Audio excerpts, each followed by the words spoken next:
Perbedaan pendapat maupun friksi mulai terlihat dalam koalisi perubahan. Hal ini tercermin dari sikap Partai Demokrat yang akhir-akhir ini menyatakan bahwasanya Anies Baswedan harus segera mengumumkan calon wakil presiden yang akan mendampingnya di pemilu tahun 2024. Hal ini disampaikan oleh Andi Arief menyatakan bahwasanya untuk menghadapi atau untuk menghindari anjloknya elektabilitas Anies Baswedan, maka salah satu caranya adalah agar Anies segera mengumumkan calon wakil presiden yang mendampinginya dalam Pilpres tahun 2024. Nah, sikap dari Partai Demokrat ini sepertinya berbeda dengan partai lain yaitu PKS dan Nasdem. Kalau kita baca bahwasanya Nasdem dan PKS sepertinya masih ingin terus menggali siapa yang akan menjadi calon kandidat yang paling kuat atau yang paling pas yang akan mendampingi Anies Baswedan sebagai calon wakil presiden di pemilu tahun 2024. Namun berbeda dengan sikap Partai Demokrat yang sepertinya kekeh dan menjadi syarat mutlak bahwasanya untuk bergabung dalam koalisi perubahan, AHY harus menjadi calon wakil presiden yang mendampingi Anies Baswedan dalam pemilu tahun 2024. Nah, perbedaan sikap ini mulai tercium dan sepertinya kita melihat bahwasanya adanya konflik dalam internal dari koalisi perubahan yang belum terpecahkan selama ini, yaitu sulitnya untuk mencari calon wakil presiden yang bisa memiliki elektoral kemenangan dan juga bisa merepresentasikan ketiga partai koalisi yang tergabung dalam koalisi perubahan, yaitu Partai Nasdem, Demokrat, dan Partai Keadilan Sejahtera. Seperti kita ketahui, beberapa nama akhir-akhir ini digadang-gadang akan dilirik oleh Anies Baswedan dan akan maju sebagai calon wakil presiden di tahun 2024. Nama-nama tersebut yang santer terdengar adalah 3 nama teratas, yaitu AHY, Khofifah, dan Aher. Nah, untuk AHY sebenarnya sudah memiliki modal yang sangat kuat.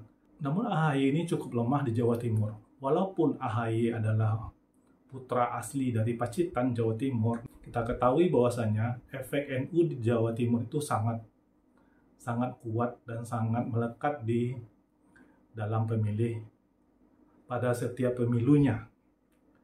Nah, bagaimana nanti kalau misalnya AHY yang akan mendampingi Anies Baswedan, apakah bisa mengambil suara di Jawa Timur? Kenapa? Karena Jawa Timur ini sepertinya adalah penentu dalam kemenangan Pilpres tahun ini.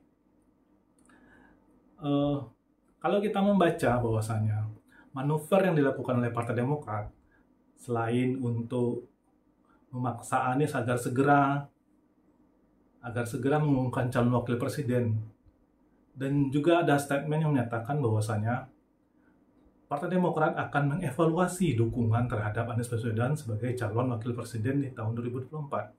Nah, dua statement ini sepertinya kalau kita baca adalah Partai Demokrat mulai menebar ancaman kepada koalisi perubahan. Kenapa? Karena jika koalisi perubahan tidak memilih AHY sebagai calon wakil presiden, maka besar kemungkinan mereka itu akan memikirkan kembali dukungan terhadap Anies sebagai calon presiden di tahun 2024.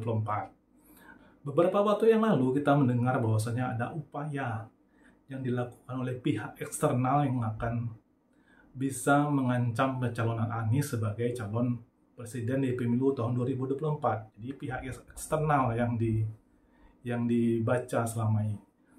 Seperti kita ketahui bahwasanya banyak manuver-manuver yang dilakukan oleh, dalam tanda petik, lawan dari koalisi perubahan ini untuk menjegal Anies agar jangan sampai maju di pemilu tahun 2024. Salah satu contohnya adalah PK yang diajukan oleh KSP Muldoko ke Mahkamah Agung.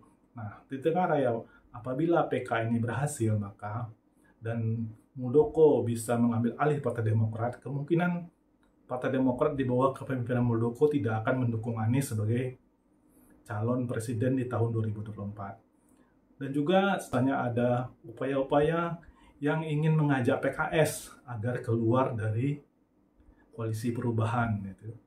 Nah, diberitakan bahwasanya Sandiaga Uno sebelumnya ditengarai telah menjajaki partai PKS agar PKS ini bisa keluar dari koalisi perubahan.